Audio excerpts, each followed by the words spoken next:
Salut les lutins. Et bonjour Jérémy. Bonjour Cathy. Là, je me suis aperçue, j'avais un tic à chaque vidéo, je me frotte les mains au Bah début non, de c'est la parce qu'il vidéo. fait pas chaud là. Ouais. Tu verras cet été, il y aura le tic, je me fais de l'air. Peut-être, c'est comme ça Peut-être, qu'on va pouvoir on savoir quelle est la température de la boutique. Voilà. Il fait un peu frais le matin. Donc on est mi-février. Oui, on a passé, on a passé la moitié du mois. Voilà. Et c'est les vacances scolaires. Oui. Donc on a de quoi faire jouer les petits. Les petits, tout Et à on fait. va commencer par une super nouveauté qui est le bonhomme. Le bonhomme de paille. Chez Spaceco. Donc Voilà. on retrouve enfin Wilfried et Marie Fort qu'on n'avait pas eu à l'autorat depuis un petit moment. Hein. C'est quand même deux auteurs et autrices de renom, puisque c'est quand même eux qui ont fait Dragomino qui a eu un As d'or, Mr. Wolf, je crois qu'il y a eu un As d'or aussi. Oui, à la place de roule à pic. Merci. Il y a des choses qui marquent. Dans la vie. Il y a, chez Abba Escargot Partez, la boîte en métal, on montait celui qui est chouette aussi. Pourquoi tu rappelles des souvenirs qui fâchent? Parce que c'est rigolo. Et ils ont fait, enfin voilà, plein de jeux. Voilà, tu m'as perturbée. Et à l'illustration, nous avons Gaëlle Picard, qui elle a illustré pas mal de jeux chez Blue Orange, et notamment Mr. Wolf aussi, déjà de Wilfried et Marie Fort. Tabouret. Voilà, bon, alors, un bonhomme de paille, nous voilà à la ferme. Voilà, le vent il a soufflé trop fort et l'épouvantail, du coup, il s'est envolé, il va falloir le reconstruire. On va chacun avoir notre petit sac en toile de jute et notre petite brouette. Le but, ça va être de reconstituer le petit bonhomme de paille avant que les corbeaux n'aient mangé toutes nos récoltes. Voilà, donc on dispose la façon dont est composé l'épouvantail. Il va falloir commencer du coup par les pieds, puis le short, la veste, la tête et le chapeau. Donc comment ça va se passer? Je vais piocher à l'aveugle dans mon sac. Hop. Donc qu'est-ce que j'ai? J'ai un poulailler. Donc je mets ça sur ma petite brouette et ça veut dire, ça tombe bien que je peux choisir une pièce dans le poulailler. Et du coup ça tombe bien puisque... Ah bah dis donc, t'es fort toi. Voilà. Et qu'est-ce qui se passe quand on a fait ça? On révèle la tuile suivante. Voilà. Alors, est-ce qu'on va avoir... du coup, le champ de blé. Du coup, le champ de blé, voilà, il va falloir anticiper là. Donc, tu vas prendre un des petits objets en te disant, peut-être qu'on en aura besoin, voilà, du jaune pour plus tard. Donc, sachant qu'il faudra le reconnaître au toucher. Donc, les pièces se ressemblent un peu toutes. Donc, l'intérêt, c'est c'est de continuer du tactile. Arbre. Oui, oh la chance. On va pas tomber sur un corbeau. Bon, alors, on va dire que voilà, si on tombe sur un corbeau. Tu veux que je triche? Non, c'est bon. Si on tombe sur un petit oiseau, il y a voilà, il y a un petit jeton qui vient polluer notre petit sac. On vient mettre un corbeau. Et du coup, la partie se termine soit quand on a réussi à finir le bonhomme de paille, et dans ce cas-là, on a gagné, soit les 6 corbeaux ont été sortis, le bonhomme n'est pas fini, et ils vont manger toute notre récolte. Voilà.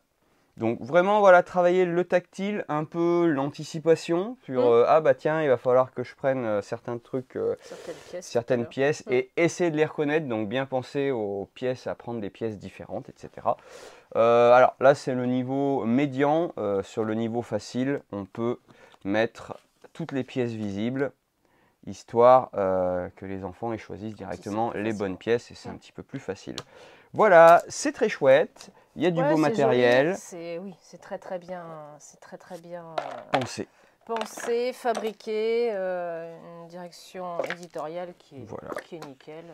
Des petits objets en bois. Ouais, non, tout est... On valide. Tout est très chouette. Donc ça se joue, je ne l'ai peut-être pas dit, à partir de... 4 ans. 4 ans.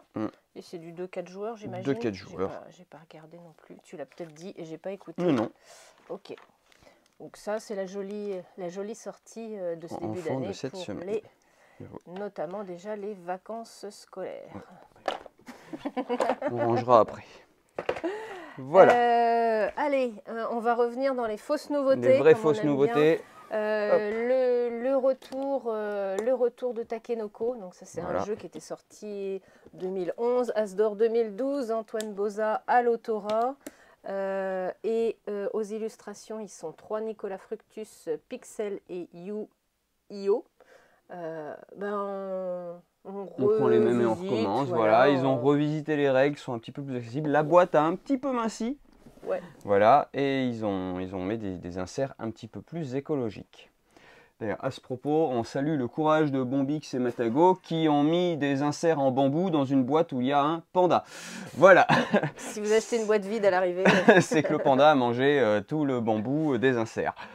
Voilà. Bon, ça c'est toujours un jeu qu'on aime proposer. C'est un très bon jeu familial. Voilà, il est joli, il est accessible, il est cool. Donc, joli, plaisant à créer le jardin. Si vous ne connaissez pas le jeu, n'hésitez pas à passer à la boutique. On sera ravis de vous l'expliquer parce que c'est un de nos chouchous, celui-là. Allez, on passe dans les vraies nouveautés. Oui. The Same Game. Hop. Donc, je vais te laisser parler. C'est un jeu qui est une localisation. Ça se voit d'ailleurs sur le... On parle toujours de cette sorte de French Touch qui existerait pas dans le domaine du jeu de société. En tout cas, la Dutch Touch. German. The German Touch. On peut quand même le voir sur un travail éditorial, la façon de créer les boîtes qui est encore peut-être pas du tout la même que ce qu'on peut faire en France. On a encore pas mal de plastique aussi dans les jeux localisés. Sans doute, moi je trouve qu'il y en a. Enfin, j'ai cette impression qu'on a moins dans les jeux de société française. Alors, celui-là, c'est un jeu de notre très célèbre aussi Wolfgang Warsch, Monsieur The Mind, notamment. Et l'illustrateur, c'est Christian Schupps. Alors, c'est un jeu d'ambiance. Oui, c'est pas sûr. Il faut être à minimum 3 joueurs pour lancer une partie. Et on va retrouver le principe de l'association. De l'association avec voilà, des objets piégés. Donc voilà. On a différents critères. Donc là, on l'a installé en mode ultra facile. Hein, voilà. Le but, c'est un coopératif. Le but, c'est d'arriver au moins au niveau des fleurs pour dire qu'on a fait au moins quelque chose. Et puis, si on arrive au niveau 1, bah, c'est qu'on est les meilleurs. On va avoir du coup hop, des petits objets. Voilà, donc là j'ai tiré un objet appareil auditif.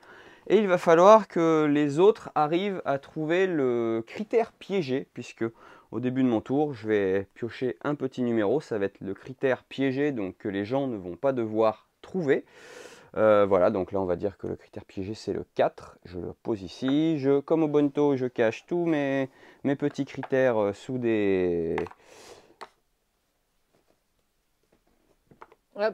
sous des petites choses, et du coup, voilà, je dois me faire deviner du coup, non, je dois pas faire deviner, je dois faire deviner mon critère pour que les autres ne le trouvent pas, donc voilà, on va jouer sur les différents objets, donc sur la complexité, le matériau, la longueur, le nombre d'exemplaires dans le monde, l'apparence ou l'utilisation prévue. Donc moi j'ai un appareil auditif et du coup il faut que les gens devinent que mon critère piégé c'est la longueur. Donc je vais mettre allumette parce que allumette ça fait à peu près on va dire la même taille qu'un appareil auditif. On se dit que... Donc je cherche ce qu'il peut y avoir en commun entre l'allumette et l'appareil auditif. Pour moi, en effet, le truc qui se rapproche le plus, ça sera la longueur. Donc je vais proposer évidemment de dire, a priori, l'appareil auditif et les allumettes, c'est pas le même matériau. Donc, hop, on relève, il y a un petit chiffre, donc du coup, je disais matériau. Ah, matériau, pardon. Hop, on va pouvoir mettre ça ici. Je pense que s'il n'y a pas autant d'allumettes, il y a moins d'appareils auditifs que d'exemplaires d'allumettes. Les gens, ils écoutent la musique de plus en plus fort. Hein. Ouais, mais des allumettes, il y en a vraiment beaucoup. Ouais. L'utilisation prévue, on est d'accord que ça n'a rien à voir, on est toujours bon. L'apparence, c'est là où on pourrait hésiter éventuellement, c'est petit, je me dis, bon, la complexité de fabrication. La complexité de fabrication, en effet, ça n'a strictement rien à voir. Et là, on va hésiter, je veux dire, bon, a priori, l'appareil auditif, de ce que j'imagine, c'est un petit machin courbé, sans doute, donc je veux dire... Allez, hop, l'apparence. Et voilà, et donc le dernier critère c'est celui-là, donc on va avancer de 1, 2, 3, le dernier révélé, voilà, et donc le but c'est en nombre de tours impartis d'aller au plus loin, voilà. petit jeu d'association d'idées comme ça, sur des critères, sur des choses qu'on n'avait encore jamais, Oui, c'est ça. jamais vues dans aucun jeu. Et il y a vraiment une vraie réflexion quand on essaye de trouver l'objet indice, de se dire, alors ça effectivement, mais il va pas falloir faire attention à qu'ils ne se disent pas que c'est le même matériel, etc. Voilà, donc petit peu cérébral, mais c'est chouette. Ça change. Et voilà, on part sur les objets de la vie quotidienne, ce qui change complètement de ce qu'on peut trouver d'habitude. Un jeu d'ambiance accessible, je trouve, de façon intergénérationnelle. On pourra vraiment faire jouer un peu tout le monde. Ouais. Donc, plutôt validé celui-là pour nous. On va rester dans le jeu d'ambiance. On va rester dans le jeu d'ambiance. C'était sorti la semaine dernière, mais on n'avait pas pu rentrer en boutique. C'est Nitro Nitro. Alors, Nitro Nitro, c'est chez Bakaku. C'est ceux qui font Monique, Bernard, la Coincoinche, tous ces trucs un peu potaches et rigolos. Et là, ils continuent donc avec Nitro Nitro. On a Romain Gavache à l'autorat et l'illustratrice, c'est Otto Bogart. Voilà, petit jeu d'ambiance de culture générale, très accessible. Voilà, il va falloir réussir à poser des questions ni trop dures, ni trop faciles. Voilà, Nitro. Voilà, donc vous allez avoir des cartes avec des petits textes à trous. Ah bah tiens, ça c'est pour toi. Voilà. Donc, il va falloir qu'on lise l'intitulé de la question, qu'on trouve la suite et que, autour du panel de la table, qu'on se dise, il y en a qui vont répondre juste, il y en a qui vont répondre faux, puisque si tout le monde répond faux, c'est que ma question était trop dure, je ne gagnerai pas de points. Si tout le monde répond juste, c'est que ma question était trop facile, tout le monde va gagner un point, sauf moi. Et si la question, il y a des gens qui répondent juste et des gens qui répondent faux, tous les gens qui répondent juste vont gagner des points et moi je vais gagner entre 1 et 3 points selon le nombre de cartes que j'ai tirées, puisque je peux tirer la première carte, si je trouve pas de sujet, en tirer une deuxième, voire en tirer une troisième. Voilà. Donc on s'adapte à ce que vous connaissez de la vie des choses et il n'y a pas de... Sans ça. Quel chanteur a écrit... Jean-Jacques Goldman. Tu boudes. Chanteur. Hein. Je boude. Je me mouille pas trop. Je boude, cette vidéo est terminée. Oh là voilà. Tu es trop prévisible. Mais il faut jouer avec des inconnus, comme ça ils sauront que ils sauront peut-être pas qui a chanté il chantait la vie ou il changeait la vie ou elle a fait un bébé toute seule ou c'est pas mal finalement. Tu te dis que tu n'écoutes pas Jean-Jacques Goldman, mais quand même. Je connais mes classiques quand même. Bon voilà, c'est Nitro. En effet, on s'adapte à la culture des uns et des autres, et c'est en ça que c'est plutôt accessible et sympa. Alors là, par contre, on va passer à du ultra prise de tête, parce qu'on va aller chez Origine. Le jeu Origine chez Ocaluda, avec à l'autorat Julien Griffon. Julien Griffon, c'est un monsieur fort sympathique, qui a déjà fait Yokai, petit jeu d'ailleurs sur mémorisation aussi. Et coopératif. Le Tengu en version revisitée pour les enfants. Le jeu qui m'a fait le plus rire moi aussi à Noël, là rien à voir, c'était ni plus ni moins, chez Leteia. J'ai vraiment adoré ce jeu.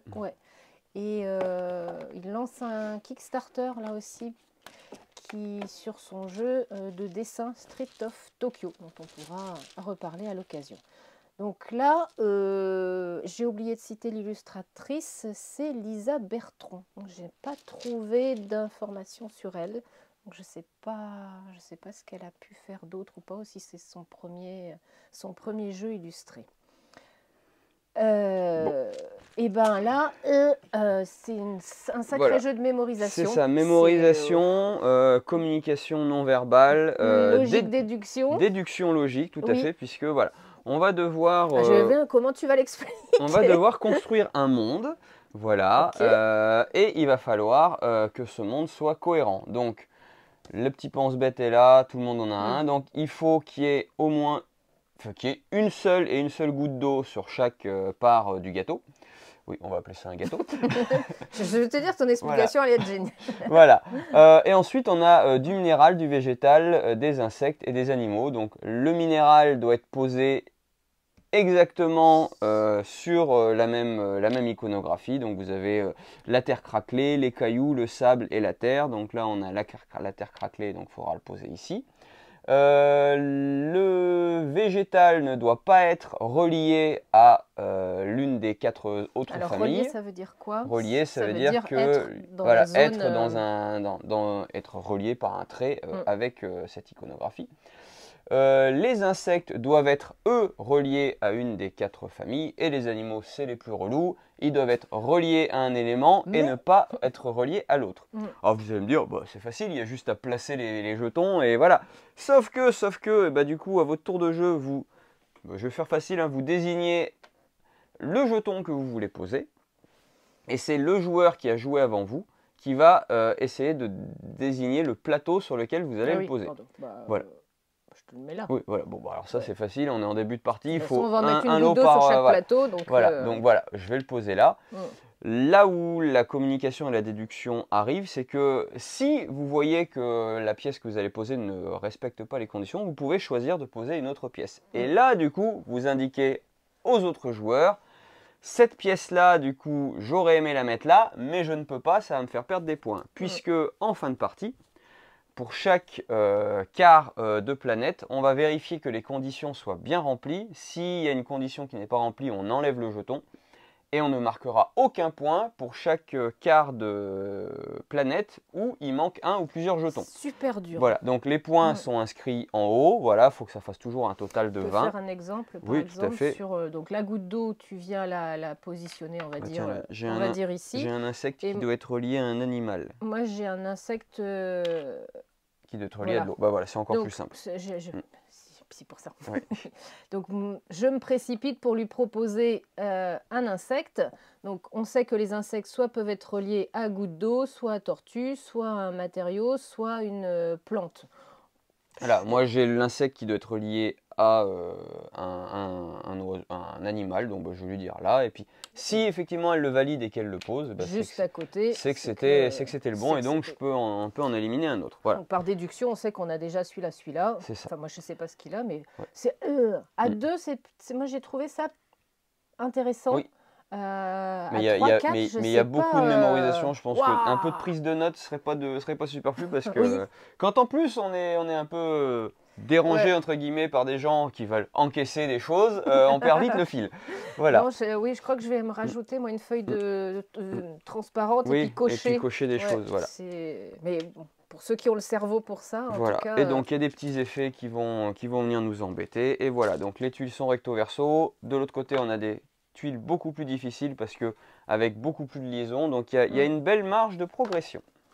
Très chouette en tout cas, parce que c'est de la prise de tête mais qui non plus est pas délirante, c'est de la mémorisation, donc de la concentration, une forte concentration en effet, et jouer en boutique évidemment c'était pas facile. Mais alors souvenez-vous bien comment on range les tuiles, parce que hier on a passé 5 minutes à essayer mais comment se rangent les tuiles, on a failli passer pour des gogoles. C'était un petit moment rigolo à la boutique, mais c'est pas possible.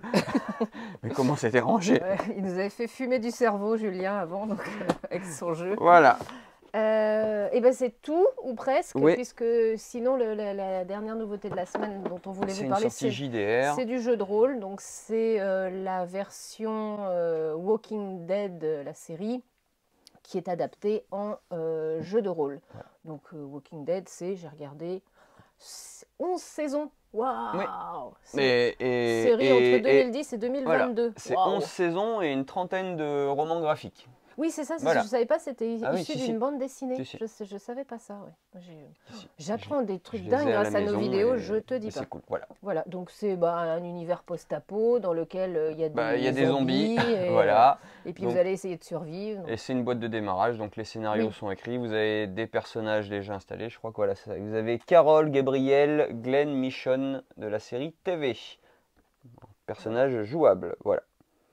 Et donc tout ce qui fait les principes des boîtes de démarrage, c'est que on peut directement se lancer dedans. Voilà. Et la partie puzzle. On a quelques nouveautés chez les petits. On a un peu travaillé cette semaine. Ouais, on a eu des sacrés. Je sais pas si vous avez vu la palette où Cathy essaye de gravir la palette Jeannot, la photo de la palette Jeannot. Oui. Mais voilà, il y avait un peu de boulot cette semaine. Donc on a eu, comme c'est les vacances scolaires, hein, voilà, on a rentré plein de puzzles pour les plus jeunes, du 100 pièces, du 54 pièces, de la de la licorne. Et une marque que vous appréciez beaucoup aussi en puzzle, c'est Geco.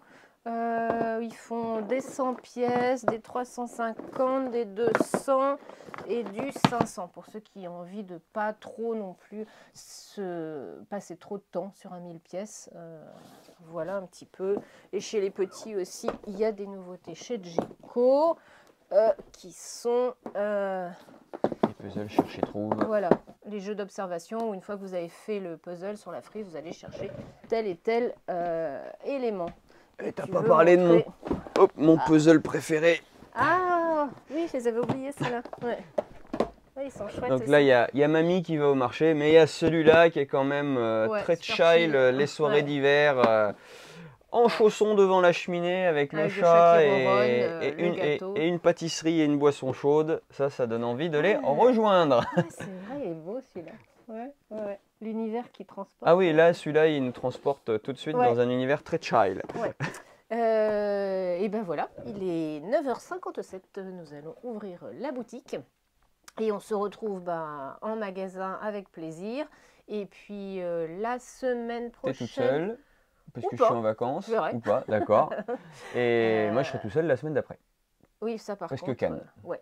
Ou ça, pas. Tout à fait. Moi aussi, je peux faire un ou pas. Moi aussi, je peux faire du teasing, du faux teasing. Et ben, passez un très bon week-end et à la semaine prochaine avec grand plaisir.